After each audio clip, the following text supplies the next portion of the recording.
Hello, प्रभू येशू ख्रिस्ताच्या नावामध्ये आपणा सर्वांना सलाम. कशा आहात आपण सर्वजण? माझी खात्री आहे, अपेक्षा आहे, प्रार्थना आहे की तुम्ही सर्वजण आनंदी, सुखी, समाधानी, व्यवस्थित आणि देवाचं गौरव करत असणारे असाल अशी माझी पूर्णपणे खात्री आहे.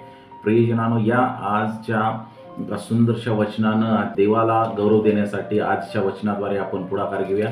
आणि आजचं वचन निर्गमाचं पुस्तक याचा 5वा अध्याय 1 आणि 2 वचन. यापुढे जो वचन आहे ते पुढे असं म्हणतं, फारो पुढे मोशे व अहरोन, 5वा अध्याय 1 आणि 2 वचन. नंतर मोशे व अहरोन फारोकडे जाऊन म्हणाले, इस्रायलाचा देव परमेश्वर सांगत आहे की माझ्या लोकांनी माझ्या प्रित्यर्थ रानात उत्सव करावा, म्हणून त्यास जाऊ द्यावे. तेव्हा फारो म्हणाला, हा कोण परमेश्वर की ज्याचे ऐकून मी इस्रायला जाऊ द्यावे? मी त्या परमेश्वराला जाणत नाही आणि इस्रायलास काही जाऊ देणार नाही. प्रियजनांनो, हा अहंभाव या ठिकाणी फारोचा आम्ही पाहतो. या वचनामधून आपल्याला काही गोष्टी शिकायला मिळतात आणि त्या पुढील प्रमाणे आहेत. प्रियजनांनो, देवावरती विश्वास म्हणजे काय? अहरोन आणि मोशे जे आहेत ते विश्वासानं देवाकडे गेलेले आहेत, फारोकडे गेलेले आहेत. आम्ही या ठिकाणी अशा प्रकारे पाहणार आहोत की विश्वास म्हणजे काय. जेव्हा मी अडचणीत असताना माझ्या सुटकेसाठी जो माझा विश्वास असतो तो म्हणजे देवावरचा विश्वास नव्हे, बरं का. म्हणजे मला सोडवावं, मी अडचणीत आहे आणि मी देवा तुझ्यावर विश्वास ठेवतो आणि आता तू मला सोडव, हा जो देवावरचा विश्वास आहे त्याला विश्वास म्हणता येत नाही. विश्वास म्हणजे काय? विश्वास म्हणजे काय? मला स्पष्टपणे सुटका मिळालेली असो एखाद्या त्रासातून किंवा नसो, तरीही मी देव प्रेम आहे या माझ्या विश्वासाला चिटकून राहणे, घट्ट धरणे. बऱ्याच वेळेस काही गोष्टी फक्त आगीच्या भट्टीत शिकवल्या जातात देवाद्वारे, आणि म्हणून आम्ही परमेश्वरानं आम्हाला अडचणीत जरी ठेवलं असेल तरी देवावरती विसंबून राहणे, कारण देव प्रीती आहे. प्रियजनांनो, एक विल्यम वॉर्ड म्हणून एक लेखक आहेत, त्यांच्या लेखनानुसार मी आपणाला काही गोष्टी सांगू इच्छितो.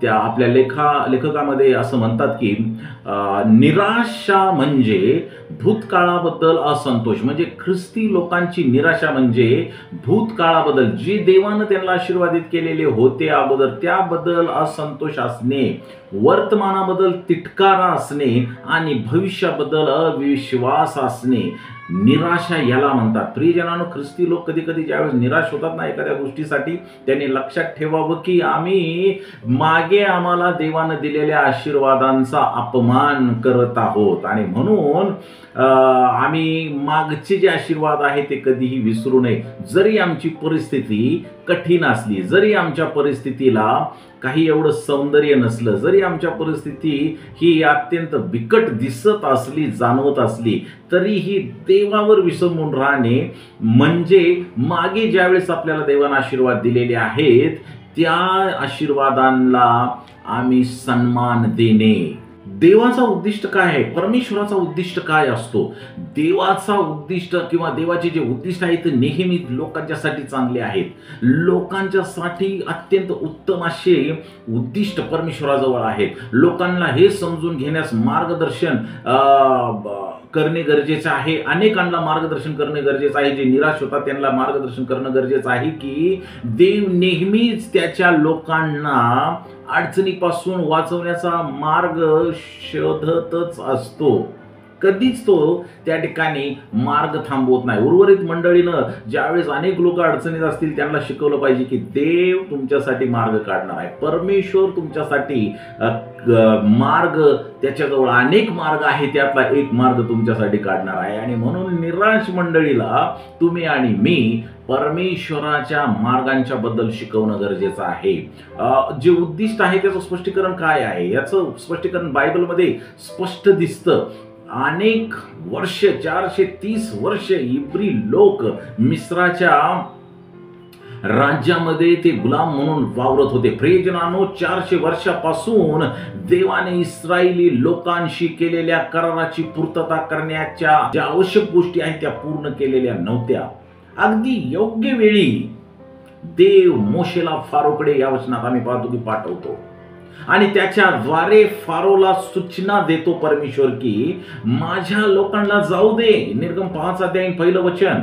जेव्हा देव एखादा आदेश देतो तेव्हा आपण खात्री बाळगू शकतो की तो दिलेल्या खात्रीच्या अंमलबजावणीसाठी आवश्यक असलेली प्रत्येक गोष्ट पुरवेल. आणि ही खात्री मोशेला आरोनाला होती आणि म्हणून फारो जो देवाला सन्मान देत नाही त्या फारोकडे निभीडपणे, त्याला सर्व लोक घाबरत होते, अशा फारोकडे निभीडपणे हे दोघ जण देवावरील विश्वासाने गेले आणि ते त्याला म्हणतात की देव असं म्हणत आहे की माझ्या लोकांना जाऊ दे. आणि कारण प्रियजनांनो तो देवाचा आदेश होता, देवानं त्यांना दिलेला तो आदेश होता आणि त्या आदेशाबद्दल त्यांना खात्री बाळगणं अगदी योग्य वाटलेलं होतं. आणि म्हणून प्रियजनांनो ज्यावेळेस आपल्याला परमेश्वर काही आश्वासनं देतो, अभिवचन देतो, त्याची खात्री बाळगणं, त्याची खात्री पाळणं ही आपली आजची गरज आहे. हे या मोशे आणि आरोनाच्या या वचनावरून, देवाच्या या वचनावरून आम्ही शिकू शकतो. बायबलमध्ये आपल्याला पाहायला मिळतं की जरी अशी वाटली की असं वाटत होतं की देवाची सुटका करण्याची गती अगदी मंद आहे. कधी कधी आपल्याला सुद्धा असं वाटतं की देव खूप उशीर लावतो आम्हाला सुटका करण्यासाठी, तरी प्रभूची वेळ प्रियजनांनो नेहमीच वेळेवर येत असते. प्रभूची वेळ मात्र नेहमी वेळेवर येत असते. देव नेहमीच त्याच्या लोकांच्या गरजा पूर्ण करण्यासाठी योग्य वेळ शोधत असतो. प्रियजनांनो ही गोष्ट आम्ही लक्षात ठेवणं गरजेचं आहे. तथापि जेव्हा प्रियजनांनो मोशेने फारोला इस्रायल लोकांना सोडण्यास सांगितले तेव्हा फारो आणखीन कठोर हृदयी झालेला आपल्याला पाहायला मिळतं. सुरुवातीला फारोला इब्री लोकांच्या देवाची फारशी काळजी नव्हती. सुरुवातीला आम्ही पाहतो की इब्री लोकांच्या देवाची फारोला जास्त काळजी नव्हती, कारण इजिप्शियन लोकांकडे त्यावेळेस अनेक जे त्यांचे देव आहे ते त्यांच्या संगती होते, त्यांच्याकडे होते. फारोला या सर्वामुळे फारोला असं वाटत होतं की जर गरीब आणि गरजू आणि अत्यंत हलाखीत असलेल्या इब्री गुलामांना 400 वर्ष आणि त्या पुढे सुद्धा गुलामगिरीत राहू दिले तर त्यांना शक्तिशाली देव मिळू शकणार नाही, त्याची त्यांना ओळख होऊ शकणार नाही. आणि म्हणून तो नकार देतो त्यांना जाण्यासाठी. मोशे आणि आरोन ज्यावेळी देवाचा निरोप घेऊन त्याच्याकडे जातात त्यावेळेस तो त्यांना जाण्यासाठी नकार देतो, कारण त्याला असं वाटत होतं की जर आम्ही या इस्रायल लोकांना गुलामगिरीतच ठेवलं तर त्यांना खऱ्या देवाची ओळख होणार नाही किंवा त्यांना उशीर होईल. प्रियजनांनो हे जाणून घेण्यासाठी त्यांना उशीर होईल. इब्री लोकांची हलाखीची स्थिती पाहून, प्रियजनांनो इब्री लोक त्यावेळेस खूप मोठ्या हलाकाच्या परिस्थितीमध्ये होते. इब्री लोकांची हलाखीची स्थिती पाहून त्यांच्याबद्दल आणि त्यांच्या देवाबद्दल म्हणजे परमेश्वराबद्दल फारोचा मोठा गैरसमज झालेला आपल्याला या ठिकाणी दिसतो, पाहावयास मिळतो. आणि इस्रायल लोकांची बाह्य स्वरूप, त्यांची हलाखीची परिस्थिती, त्यांची निराशा, त्यांची आरडाओरड पाहून प्रियजनांनो फारोने जे काय आहे ते त्यांच्या देवाबद्दल आणि त्यांच्याबद्दल गैरसमज करून घेतलेला होता. बाह्य स्वरूपावरून लोकांचा न्याय करण्यापासून फारोने सावधगिरी बाळगायला हवी होती. प्रियजनांनो आम्ही पाहतो की ज्यांचा देवावर विश्वास नव्हता, फारोचा यावेळेस देवावरती विश्वास नव्हता, फारो देवाला मानणारा नव्हता आणि म्हणून ज्यांचा देवावर विश्वास नसतो त्या लोकांचा दृष्टिकोन अगदी मर्यादित असतो, कारण की ते प्रभूचे आध्यात्मिक मार्ग ओळखू शकत नाहीत, त्यांना देवाचे आध्यात्मिक मार्ग माहीत नाहीत, म्हणून ते देवावर त्यांचा विश्वास नसतो, म्हणून त्यांचा इतर गोष्टींच्या बद्दल सुद्धा दृष्टिकोन मर्यादित असतो, जसा फारोचा या ठिकाणी होता. म्हणून पहिले कोरिन्थीयांस पत्र 2 अध्याय 14 ते 16 वचनामध्ये सांगण्यात आलेले आहे, जे लोक देवाला ओळखत नाहीत, जे लोक देवाला ओळखत नाहीत किंवा त्याचा आदर करत नाहीत त्यांना कठोर शिक्षा होईल शेवटच्या काळामध्ये. जिवंत देवाच्या हातून शिक्षा होण्यासाठी किंवा जिवंत देवाच्या हाती शिक्षा होण्यासाठी पडणे ही एक भयानक गोष्ट असू शकते प्रियजनांनो. आणि म्हणून फारो त्या ठिकाणी आम्ही पाहतो की फारो जो आहे तो जिवंत देवाला ओळखू शकत नव्हता, परंतु त्याच्यासाठी आणि त्याच्या भविष्यासाठी ही खतरनाक आणि भयानक अशी बाब होती. मोशे आणि अहरोनाप्रमाणे आपल्याला ही शक्तिशाली लोकांकडून येणाऱ्या विरोधाला न जुमानता टिकून राहण्याची गरज आहे. या ठिकाणी फारो अत्यंत शक्तिशाली मनुष्य होता, अत्यंत मोठा साम्राज्य, राजा, मिसर देशाचा राजा, भरपूर सैन्य, भरपूर संपत्ती, भरपूर खाद्यपित्य, सर्व काही भरपूर. शक्तिशाली राजाला भिण्याचं कारण या ठिकाणी नव्हतं, कारण मोशे आणि आरोन शक्तिशाली या राजाकडे देवाचा निरोप घेऊन गेलेले आहेत. आणि म्हणून मोशे आणि आरोनाप्रमाणे आपल्याला ही शक्तिशाली लोकांकडून येणाऱ्या विरोधाला न जुमानता टिकून राहण्याची गरज आहे.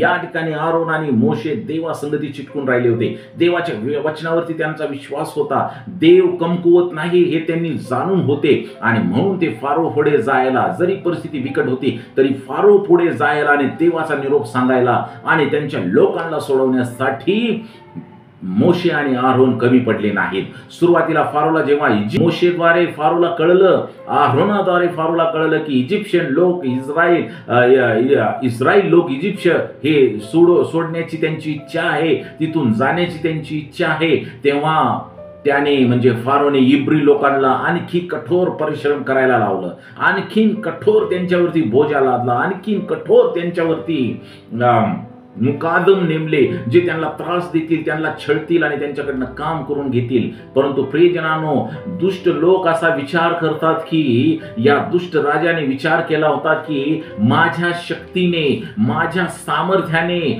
माझ्या अधिकाराने मी अधिक मोठ्या माझ्या शक्तीचं प्रदर्शन करून इस्रायल लोकांना त्रासात पाडेन. परंतु प्रियजनांनो, दुर्दैवानं ही बाब, हा विचार त्याचा चुकीचा होता. दुष्ट लोक असा विचार करतात की ते मानवी शक्तीच्या अधिक मोठ्या प्रदर्शनाने समस्या सोडवू शकतात. परंतु दुर्दैव हे आहे की त्यांचे विचार चुकीचे आहेत. कधी कधी देव त्याच्या लोकांच्या जीवनात संकट येऊ देतो, जेणेकरून त्यांना अधिक पवित्रता, विश्वास आणि आज्ञाधारकता शिकता येईल.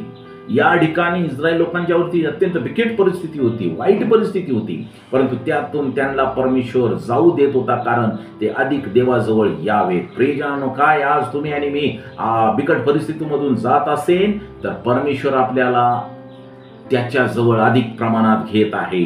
देवाच्या इच्छेचे पालन करणाऱ्यावर अडचणी येऊ शकतात. प्रियजनांनो, म्हणून जेव्हा आपण परीक्षांमधून जातो तेव्हा आपल्याला आश्चर्य वाटता कामा नये, कारण जेव्हा आम्ही परीक्षांच्या मधून जातो त्यावेळेस परमेश्वर आपल्याला त्याच्या अधिक जवळ घेत असतो.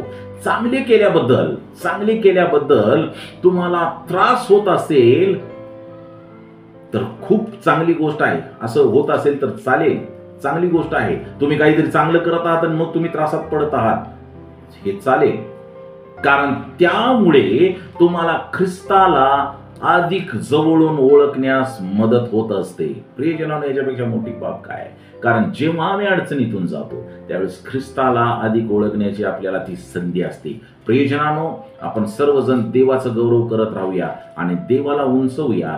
अधिक शक्ती, जरी मोठमोठ्या शक्ती देवाच्या लोकांच्या विरोध असतील, परंतु अधिक शक्तीनं अनेक लोक देवाच्या लोकांना त्रस्त करत असतील, परंतु त्यांना वाटत असेल की कदाचित आम्ही फारोप्रमाणे अनेक लोकांना वाटत असेल की आम्ही अधिक मोठ्या प्रमाणात जर शक्ती प्रदर्शन केलं, अधिक मोठ्या प्रमाणात जर लोकांना त्रस्त केलं, इब्री लोकांना जसा फारो त्रस्त करत होता तसं जर अधिक प्रमाणात त्रस्त केलं तर त्याद्वारे ते देवापासून दुरावतील. परंतु प्रियजनांनो, हा त्यांचा किंवा त्या फारोचा विचार अगदी दुर्दैवानं चुकीचा होता आणि शेवटी परमेश्वरानं त्याच्या लोकांना अनेक मोठ्या शक्तींच्या मधून बाहेर काढलं आणि कनान देशाकडे घेऊन गेला. देव बाप तुम्हाला आशीर्वादित करो. माझ्या महाराष्ट्रावर, माझ्या महाराष्ट्रातील सर्व प्रियजनांच्यावर देवाची कृपादृष्टी आशीर्वाद असो. सर्व रुग्ण, त्रासात असणारे, अडचणीत असणारे सर्वांना परमेश्वर आशीर्वादित करो. त्यांच्या गरजा भागवो, त्यांच्या अडचणी सोडवो, अशी माझी प्रभू येशू ख्रिस्ताचरणी प्रार्थना आहे. धन्यवाद. Thank you so much. May God bless you all.